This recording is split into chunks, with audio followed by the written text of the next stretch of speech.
Good morning student. Class 11 physics में हम chapter 2 ऋजुरेखीय गति पढ़ रहे थे। आज का हमारा टॉपिक है एक समान गति और असमान गति। यदि कोई वस्तु समान समय अंतराल में समान दूरी तय करे तो उसे हम कहेंगे एक समान गति। कोई वस्तु यदि समान समय अंतराल में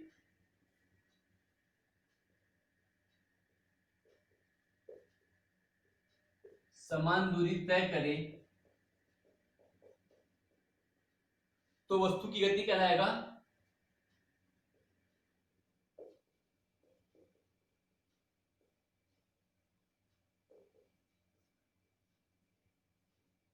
एक समान गति कहलाएगा। माना कोई व्यक्ति जो है आपका साइकिल से आपका जाता है,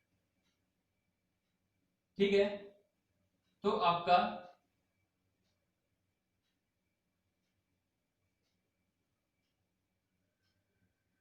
बीस 30 20 30 40 ये आपका मिनट है और ये आपका है डिस्टेंस। 2 किलोमीटर 2 किलोमीटर आपका ये 2 किलोमीटर, ठीक है। यदि हम साइकिल से जा रहे हैं और पहले 10 मिनट में हमने 2 किलोमीटर का दूरी तय किया, फिर अगले 10 मिनट में 10 से 20 मिनट में हमने फिर से 2 किलोमीटर का दूरी तय किया, तो हम हर 10 मिनट में 2 किलोमीटर चल रहे हैं, तो समान समय अंतराल में हम समान दूरी तय कर रहे हैं, तो यह गति कहलाएगा हमारा एक समान गति। वैसे ही यदि हम समान समय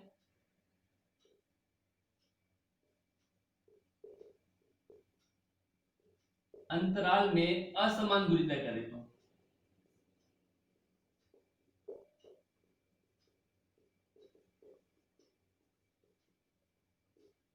वस्तु की गति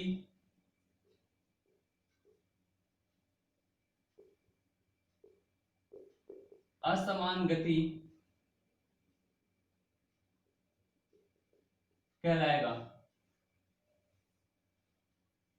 जैसे आपका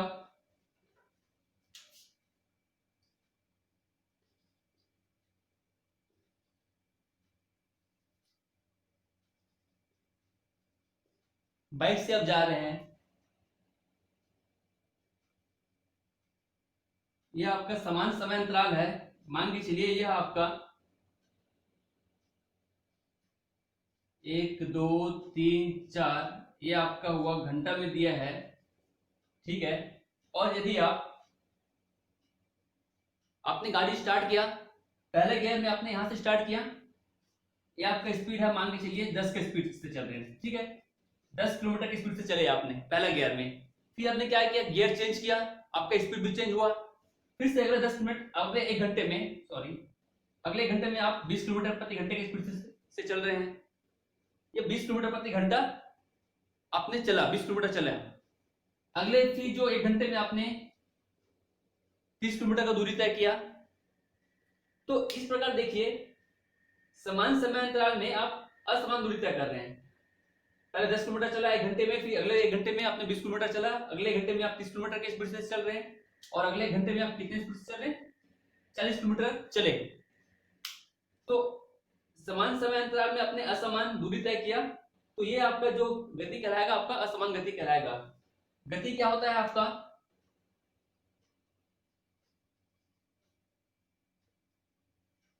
दूरी बटा समय, ठीक है। ये आपका दूरी हुआ, ये आपका क्या हुआ, समय हुआ। वैसे यहां पास भी आपको क्या मिलेगा, डिस्टेंस बटा टाइम इक्वल टू क्या हुआ, आपका गति हुआ।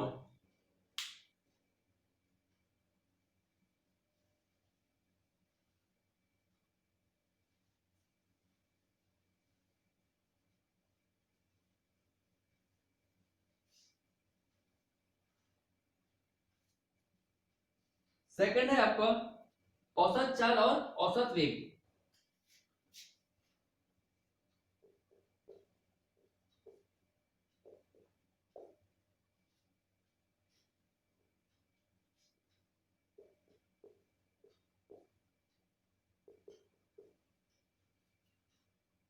औसत चाल आपका होता है, चाल हमारा होता है, चाल बराबर तय की गई दूरी बटा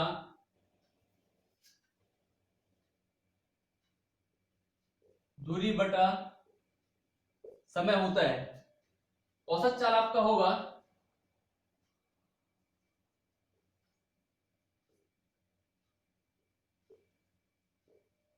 कुल दूरी बटा कुल समय। तो कुल दूरी और कुल समय के अनुपात को हम कहते हैं औसत चाल कहते हैं, या आप किसी वस्तु द्वारा तय की गई कि समय में तय की कुल दूरी को आप औसत चाल कहेंगे। माना कोई वस्तु है,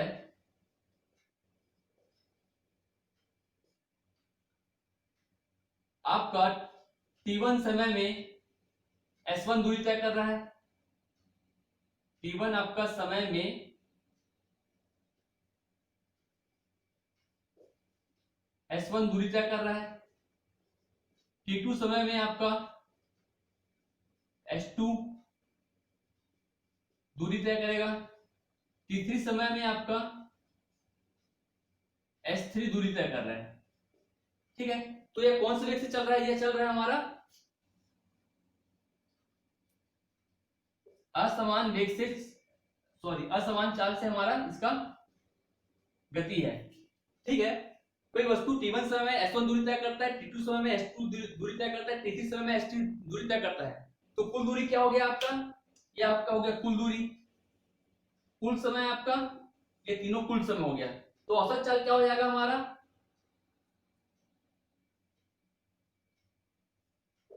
इसे हम इस प्रकार शो करेंगे, औसत चाल इक्वल टू हमारा होगा s1 plus s2 plus s3 कुल दूरी बटा कुल समय। क्या हुआ हमारा? t1 plus t2 plus t3। तो ये हमारा औसत चाल इस प्रकार हम शो करेंगे। यदि कोई वस्तु असमान चाल से चल रहा है तो उसके द्वारा तय की गई कुल दूरी और कुल समय के अनुपात को हम कहेंगे औसत चाल कहेंगे। वैसे ही यहाँ पर चाल है, यहाँ पर क्या है? विस्थापन है। विस्थापन में हम क्या होगा, वेग है, वेग में क्या होगा?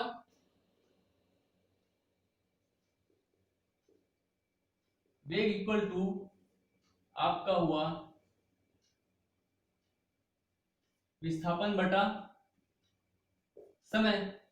तो औसत वेग क्या हो जाएगा आपका? कुल विस्थापन बटा कुल समय। तो इसमें भी यदि कोई वस्तु असमान चाल से, कोई असमान गति से चल रहा है तो उसका कुल विस्थापन और कुल समय के अनुपात को हम कहेंगे औसत वेग।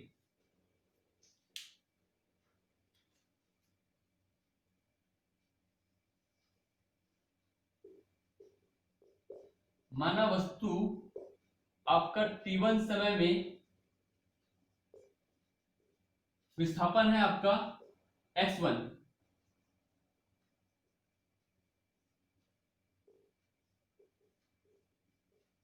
t2 समय में विस्थापन आपका है x2।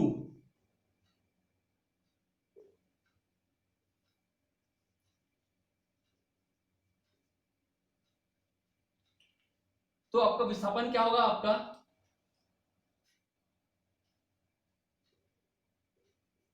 औसत वेग हमारा क्या होगा? कुल विस्थापन। कुल विस्थापन में क्या आएगा हमारा? x2 माइनस x1, और कुल समय हमारा क्या हो जाएगा? t2 minus t1। तो इसे हम क्या लिख सकते हैं? और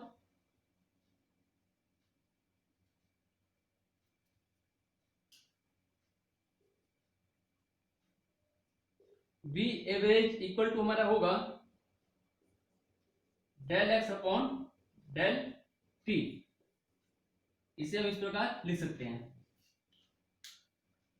ठीक है, विस्थापन निकालने के लिए क्या करते हैं, प्रारंभ अंतिम दूरी और प्रारंभिक दूरी को हम क्या करते हैं, माइनस करेंगे।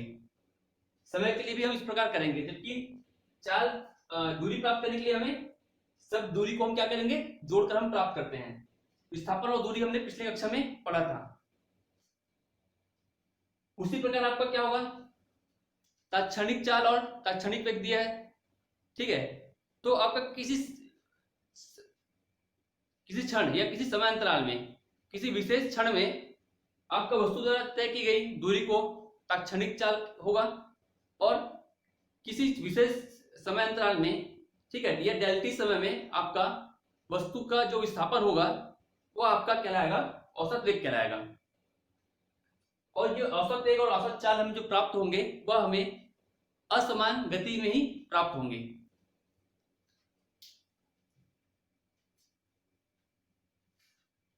नीचे आपका जगह है,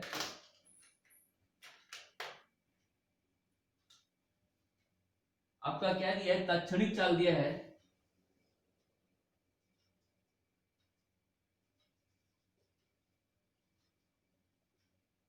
तात्क्षणिक चाल का आपका फॉर्मूला क्या है, v इक्वल टू लिमिट आपका हुआ डेल टी, जीरो तक जाएगा ये प्राप्त होगा हमें डेल एक्स बराबर डेल टी। इसे हम लिख सकते हैं v इक्वल टू आपका होगा डी एस बटा डी टी।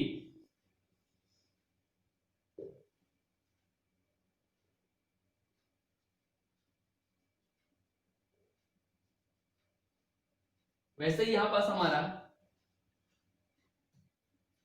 तात्क्षणिक वेग क्या होगा,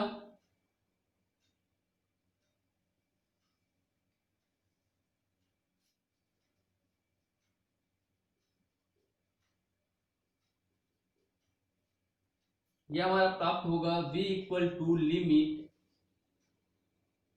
आपका del x upon del T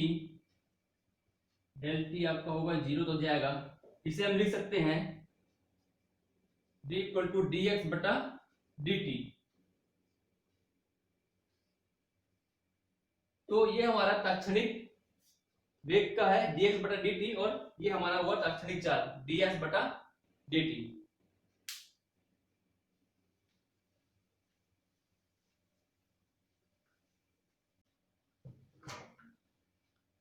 एक न्यूमेरिकल देख लेते हैं। क्वेश्चन है आपका, एक व्यक्ति 1 मिनट तक 2 मीटर प्रति सेकंड से तथा अगले 2 मिनट तक 3 मीटर प्रति सेकंड की चाल से चलता है। मतलब प्रथम मिनट में उसका जो चाल था 2 मीटर प्रति सेकंड का स्पीड था, और आपका नेक्स्ट जो है अगले 2 मिनट तक उसका जो स्पीड था 3 मीटर प्रति सेकंड का स्पीड था। ठीक है, इस स्पीड से वो क्या कर रहा है, चल रहा है। तो व्यक्ति का हमें क्या ज्ञात करना है, औसत चाल ज्ञात करना है। औसत चाल क्या होता है,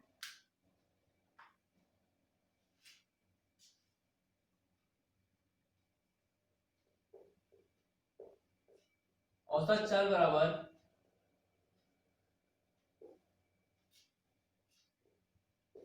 कुल दूरी बटा कुल समय। क्या क्या दिया है,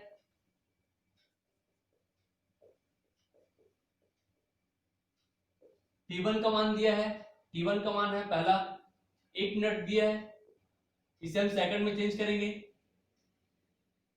तो हमारा प्राप्त होगा 60 सेकंड। इस t1 में कितना जो दूरी तय करता है वो आपका क्या है, आपका है दूरी 2 मीटर प्रति सेकंड का चाल से चल रहा है। ठीक है, तो दूरी तो आपको दिया नहीं है, वेग दिया है, v1 का मान दिया है 2 मीटर प्रति सेकंड। सेम वैसे ही t2 का मान दिया है, अगला जो समय दिया है वो आपको क्या बोला है, अगले 2 मिनट में, अगले 2 मिनट मतलब आपको कितना सेकंड हो गया, 120 सेकंड हो गए।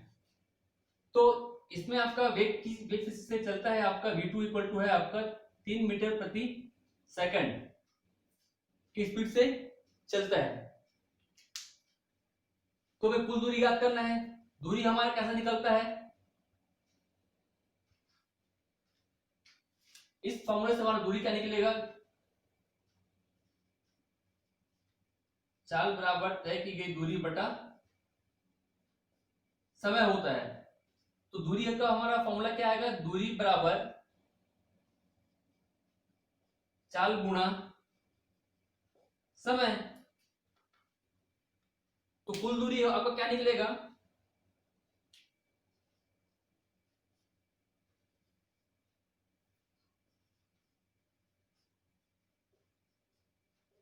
कुल दूरी होगा आपका s equal to s1 plus s2। आपका s1 क्या है, आपका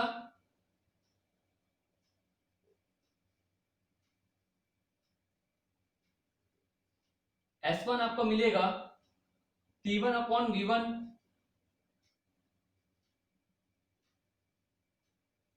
चाल आपका क्या है, v1 है, और समय क्या है आपका t1 है। सेम s2 आपका क्या है, v2 और t2। ये आपका कुल दूरी हो गया। और आपका कुल समय हमें मिलेगा t1 प्लस t2। ओके, तो हम इसे फॉर्मूला में पुट कर देते हैं।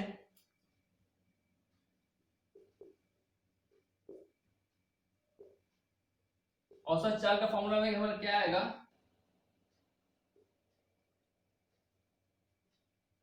v1 t1 plus v2 t2 upon t1 t2। हमें क्या मिलेगा, मान रख दीजिए v1 का मान है आपका 2 मीटर प्रति सेकंड और t1 का मान है 60। v2 का मान है आपका 3, t2 का मान है v2 का मान है आपका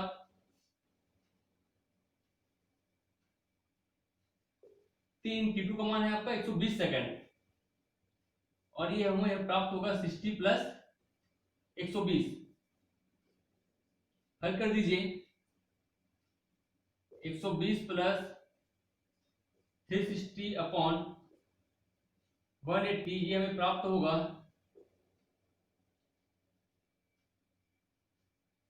480 अपॉन 180। भाग देने पर हमें मिलेगा 2.67।